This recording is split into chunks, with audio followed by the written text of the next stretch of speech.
शाम का वक्त होने को है, पर एक्सिस बैंक में जरूरत के वक्त नहीं देखा जाता। Hi guys. Hi guys. Hi guys, एक कस्टमर है Sandeep ji, desperately needs a vehicle loan, पर बुआई का मौसम बदलने से पहले पहले। मौसम? ऐसा कौन सा कस्टमर? ऐसा कौन सा व्हीकल? कस्टमर किसान है और किसान व्हीकल है। ट्रैक्टर है। ओके। उनको बोलो मौसम क्या, तारीख बदलने से पहले पहले मिल जाएगा। व्हाट? रियली? सच? लोन तो मिल जाएगा, आप तो बस ट्रैक्टर के कलर का सोचो। एक्सिस बैंक में 1 लाख बैंकर्स की आंखें आपके फायदे के लिए रहती हैं हमेशा ओपन। एक्सिस बैंक, दिल से open. When I say privileged background, I don't mean money. I mean the privilege of having an ecosystem which appreciates the fact that you could and you should do what you want, right? That privilege is very different.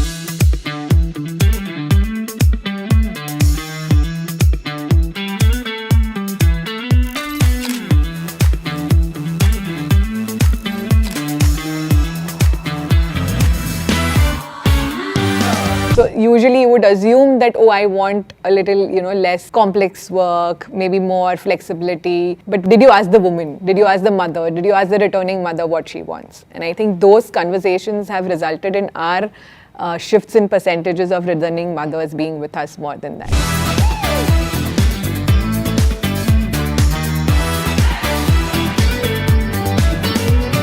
As a business perspective, in any business which has a balanced team with men and women, it is always done better. And on your point of what make it count, we say in business, any metric which you don't measure, you don't drive. If I know that in certain things in my business have slipped, it's because I was not measuring it and therefore I didn't drive it or watch it.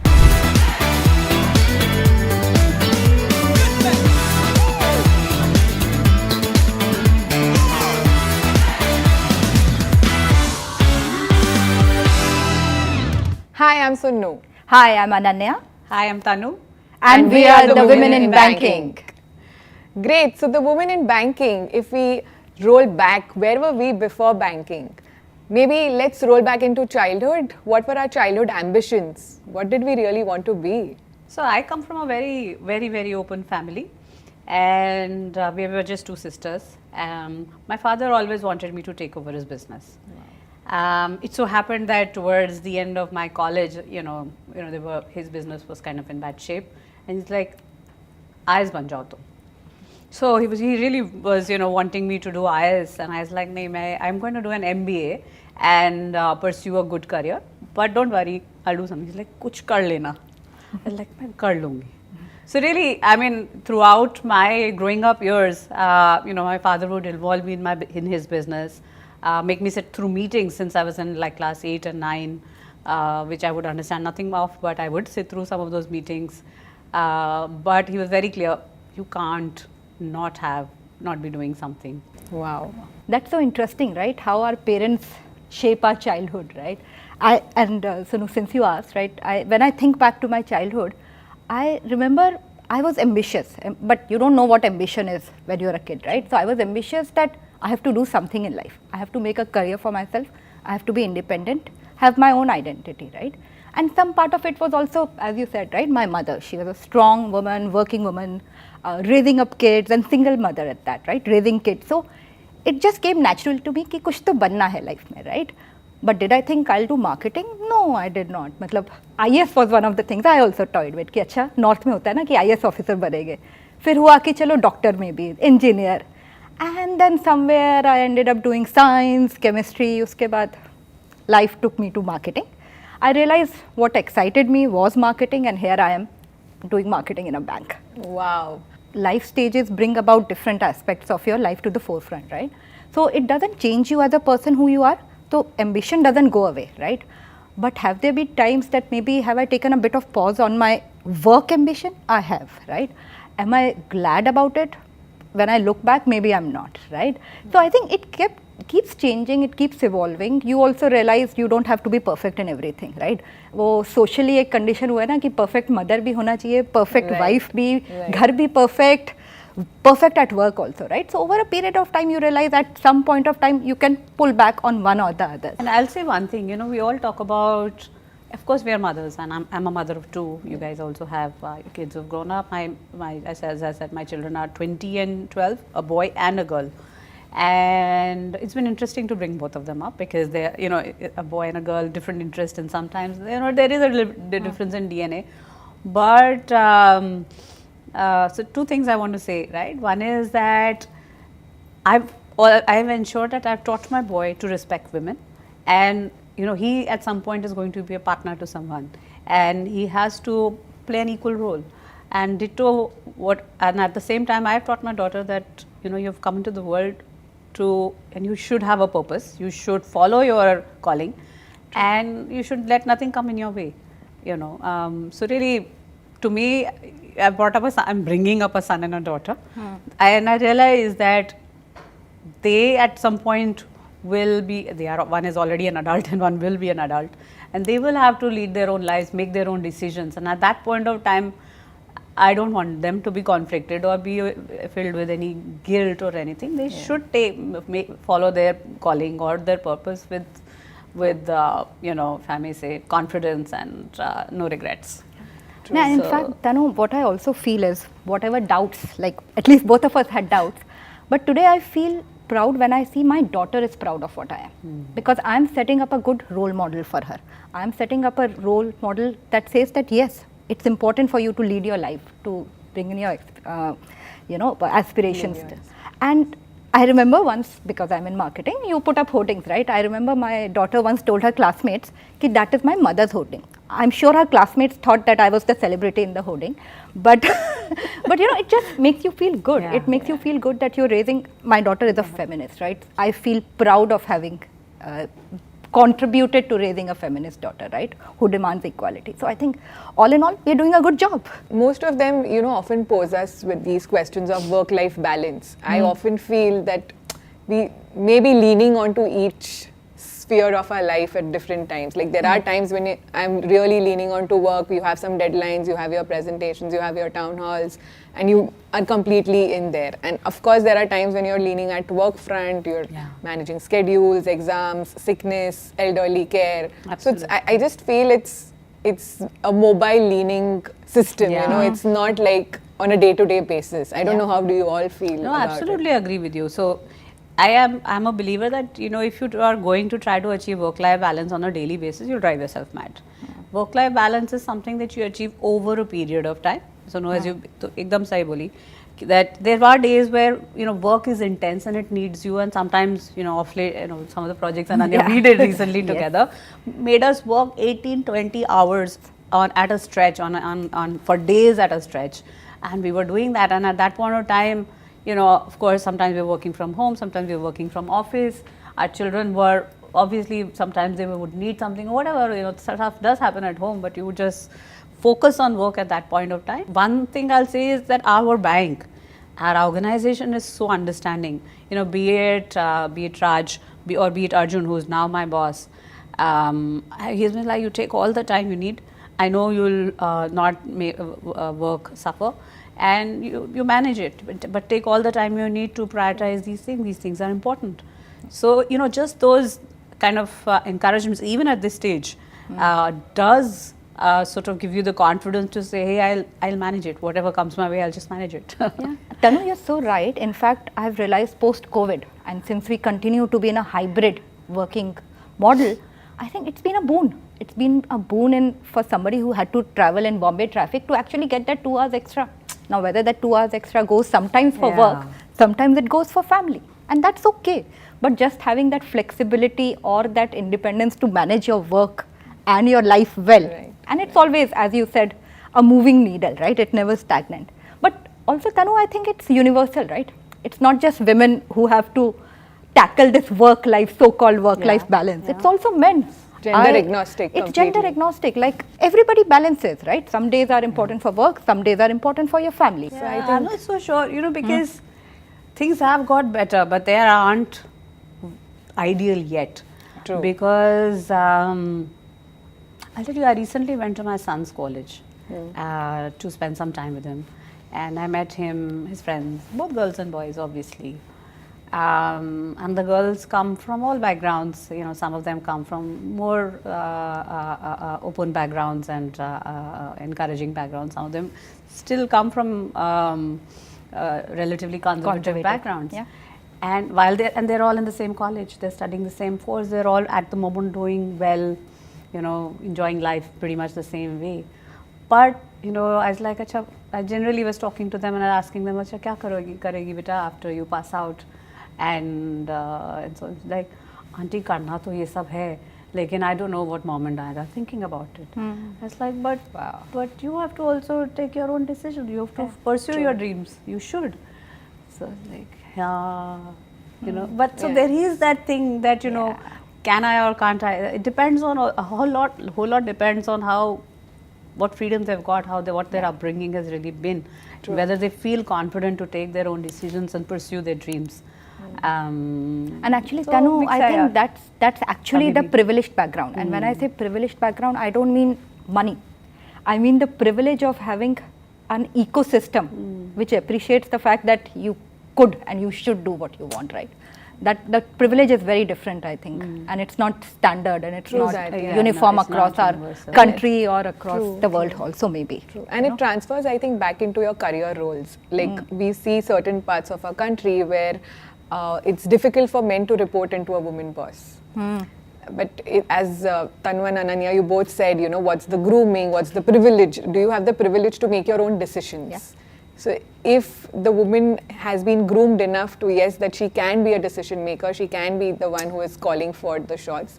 So it becomes, you know, it becomes easier for them to play that role. But again, as you rightly said, it's not uniformed. We still have these issues. And we are still struggling with those. And Tanu, you might be meeting a lot of clients, right? Consumers. Do you see that change happening? Are they actually decision makers now? So the change has happened, but not as much as you know one would like to see. So, for instance, I've dealt with promoter families of mid-size, large-size companies. In some of the companies, I'm seeing that you know the next generation that's coming in is actually the girls of the family, and they are taking center stage in running those businesses and taking the legacy forward, and that's really nice. To see them, and their you know fathers and the parents have actually brought them up in a way with the you know how I was telling you about that you know you have to be involved in the business and you know learn the ropes of the business. You know you should be involved. Some of them have got married after you know while they were already part of the business, but they continue to sort of be run the business even though they now live in their sort of married home. So that's nice, and then there are a couple of examples. There are enough where things have worked out, have gone the other way also, where if it was, let's say, you know, older, if there are, you know, brothers and sisters both, and, you know, it's somehow, you know, by default, it's actually the men who assumed. Somewhat taken more the center stage in running taking the legacy forward, and not so much women. But what's also encouraging is that of late I'm also seeing some women CFOs, and see, it's not easy to be a CFO. It's a very and I'm talking about large corporates now. There are many cases where they are in some where may I say very influential roles and positions. But there we can have more. We really can have more. Always. No, it's interesting actually. While you spoke about large promoters, we recently met a bunch of women consumers, right? And these were across homemakers, working women, entrepreneurs, right? We were about to launch a women's savings account. So we wanted to understand how are women perceiving financial independence. And that was a given. Whether it's an homemaker, whether it's an entrepreneur, what they were seeking is financial independence. Can I plan my own money? How can I get more out of my money? Obviously, motivations differ, right? A homemaker has a different motivation versus, let's say, an entrepreneur or somebody working. But that was a standard, almost a standard ambition that we saw across women. So you're right, it's changing. Some are still being held back, societal, whatever, right? But that also gave us an insight that women want so much more from financial services, from financial products than what we are giving them credit for. They don't want just give me offers on cosmetics and apparel shopping, but we are happy, everybody, that all men also want, right? But they want something more. They want help me plan, invest, give me healthcare options, give me wellness. So the needs are so much diverse than what we give them credit for. So it's very interesting how India is changing. Is it there yet? Maybe not. We've seen that in the broking industry as well. I mean, we did have consumers, clients who were females, ladies, but usually the account was being run by the man in the house, right? But I think post-lockdown, there's a rising shift where women have taken the center stage, the command to understand, place their orders, understand the option trading, etc., and really take the shots. So, and we've also seen an inclination to study capital markets, to understand capital markets and take the calls, not just wait for the husband to say, okay, buy or sell this share. So I think that shift we have seen, and even I was really happy to visit areas where Access Foundation is at its play, self-help groups where women are learning accounting, where women have started their own shops. And because of basic, they didn't even know that if I'm, having my own shop, like there was this lady we met, she said, I couldn't know what price point to sell a product on, which she has made out for her own hand. She's like, I usually gift it, I usually give it away for certain occasions, and we taught them that how important it is. It was, those khatiyas that we have that were made of plastic. The ropes were made of plastic. All the plastic covers, which were of your Aate ka plastic cover or your Sabzi Mandi ka, etc. And she actually made those into ropes, and like I was sitting on that same khatiya. And these self-help groups taught them how to really market it, what is the selling price you can keep it. And now she owns 4 shops. So I think right from the grassroots level to homemakers to people in professions, everybody, I think I see that shift in wanting to own the financial knowledge and then the independence. I think that follows it. Yeah. And that shift, Soonu, sometimes like advertising is also a reflection of what's happening in a society. So hence you'll also see that shift coming around in how advertisements are happening, right? Now typically there are these so-called male-dominated categories where women will play a supporting role in all your ads, right? They will be the, wife who's supporting with the perfect khana on the table, a mother who's supporting. Despite everything, I've always been working. I believe I look professional. But if I am going out today, and we did the bill in the middle. We did the bill in the middle. It resonates so true. Today also, if I'm going to a restaurant with my husband or even with my son, who's now a little older, by default the bill will go in front of him. Hello. And what's interesting, Tanu, is men sometimes don't even realize that happens because it's such a small thing. But it's these small things that make a big difference, right? They just tell who is responsible for the money. That really created a wave. Like we would see in restaurants, people, actually saying, "Usko kyun diya? Mujhe kyun nahi diya? Why did you think? Why did you assume?" So that really created a wave. Actually, what is interesting is bill in the middle also happened because we had more women sitting on the table and saying we need to think about it, right? Which is why you need more women voices in marketing and advertisement, right? To bring out some of these points because men just don't realize. I think these conversations that you all had has resulted in our returning mothers percentage being extremely high. So initially we would find that most of our attrition cases, let's say if it's dipping because of returning mothers, that shift has changed. So usually you would assume that, I want a little, less complex work, maybe more flexibility. But did you ask the woman? Did you ask the mother? Did you ask the returning mother what she wants? And I think those conversations have resulted in our shifts in percentages of returning mothers being with us more than that. Yeah, and Soonu, in fact, I have a lot of women in my team. I have a large number of women in my team, and most of the mothers who've come back, there is a certain different shiddat hoti hai ki prove karne ki motherhood hasn't changed me. Right? I wish they didn't have to prove that, but they feel that they need to almost prove that, okay, I'm a mother, so what? I will contribute equally. I will contribute as much as I was doing that before, right? So I think it's just such a heartening thing to see, and I think it just maybe paves the way for everybody to realize it doesn't matter whether they would be mothers soon or whether they will get married soon. Women are here to contribute equally. I really overworked to the point of being burnt out because I felt that because of this inability of my travel, I have to prove myself. I put undue pressure on myself. And again, I think thanks to these little avatars that come in your life to tell you to take a pause, slow it down, and it's okay. It's okay. So I think it's also the pressure we really put on ourselves and we've been down. conditioned like that, right? It's a conditioning which will take time to go away. I don't think we can expect overnight things will change, but It's okay. You said it's okay. It's okay. It's okay to be not okay. Yes. Ananya, nowadays, in most of the advertisements, I think there's a conscious shift happening to keep women in the center stage or make them the real decision makers. Is that really a true reflection what's happening in the society as well? So Soonu, that's definitely the true reflection. But what change is actually happening is sometimes advertisements or marketing fraternity is sometimes slow to catch on, right? So there are two challenges that have existed in advertisement.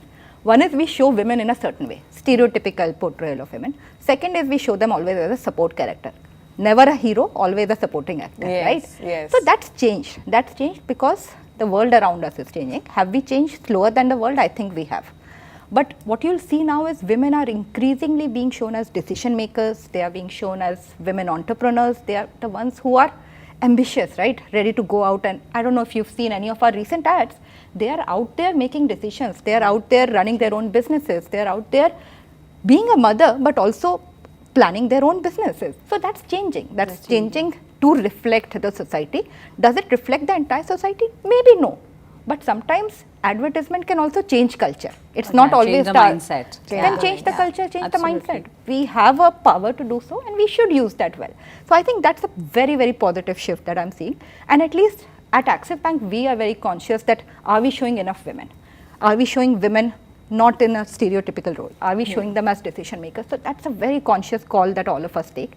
And I think sometimes you have to be intentional about something which has not been happening till now. So it's great to be intentional. So, we have these couple of branches, and I visited one of them. The entire branch is women. And all of them have families. And that branch is, by the way, doing fabulously well in terms of business. And the way they support each other, because they understand each other's precious time to time. Has it hampered the ability of that branch to be one of the better branches? No, it's actually doing very, very well.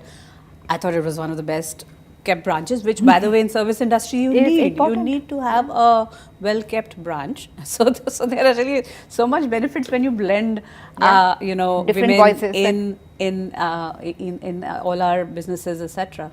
So it's good to have. We were speaking on women entrepreneurship.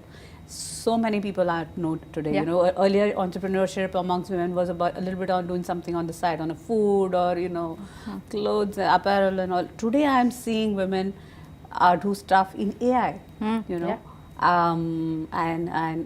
they're leading. They're founders actually of some of those startups. And that's really great. But it's still, I would say, small. It will grow. It will grow as we, I think, continue to make those shifts in the society. We encourage our younger generation, daughters, everybody to say, "Karna hai, aage badhna hai." We see live that your in the dream. talent pool side as well, right? We've started being conscious about gender diversity ratios, overall diversity and inclusion and equity ratios. So I feel at least we are conscious. Are we paying attention to the percentage? How many are we losing? How many are we gaining? So it's like whatever we count gets counted. Yes. And that's, I think, shifting us in the right direction. And it's a business, and I'm saying, I've only run businesses and as a business perspective, in any business which has a balanced team with men and women, it is always done better. And on your point of what make it count, we say in business, any metric which you don't measure, you don't drive. True. So if I know that in certain things in my business have slipped, it's because I was not measuring it and therefore I didn't drive it or watch it. And that's also true for diversity. Diversity is very important in any team you run. And I'm not saying it should be an all-woman team. That's no, I'm not saying that at all. In fact, it should be balanced because it does bring different perspectives. And there is a balance that it creates in terms of the thought process, because we are everywhere we are is a representation of how our clients are, and so that's how teams also should be. But Tanu, Soonu, that's really been the theme of our discussion today, right? We are all getting there, but are we there yet? I think there's just so much more to do. So much more to do, truly. I learned to cook, but it was never the center stage. It was like, "Aati ye kar lena." Yeah, it's a life skill. No? Everybody, irrespective of whether you're a boy or girl, need to learn it, I think. And I feel respecting. So I've taught my son how to cook. Great. I've taught my son how to cook. He can And cook to save himself and the family. At the moment, that's all he can do. He can't do gourmet dishes, but he can. And Tanu, he this can is the cook too. generation which will not support the women. They'll play an equal part with the women, right? Why does The a word husband have support, to yeah. support the wife, right? We need you to be equal partners. So we the don't power need, play Yeah. immediately imbalances when you're supporting the other. And so from our today's conversations, I'm convinced that women are creatures of ambition and not just mere life stage events. So more power to us. Yes, Soonu. And I think ambition was always seen as a default for men. I think what we've concluded today is it's not gender specific. True. Ambition is just what you believe in, and it could be anybody. No, really, I fully agree with you. And if we count the number of women who are today becoming entrepreneurs and founders and CXOs, you know, it's really encouraging, and more power to women. from It's them. the small things which matter, which Yeah. make the big Yeah. difference. So, Mindset. Mindset. Mindset. okay.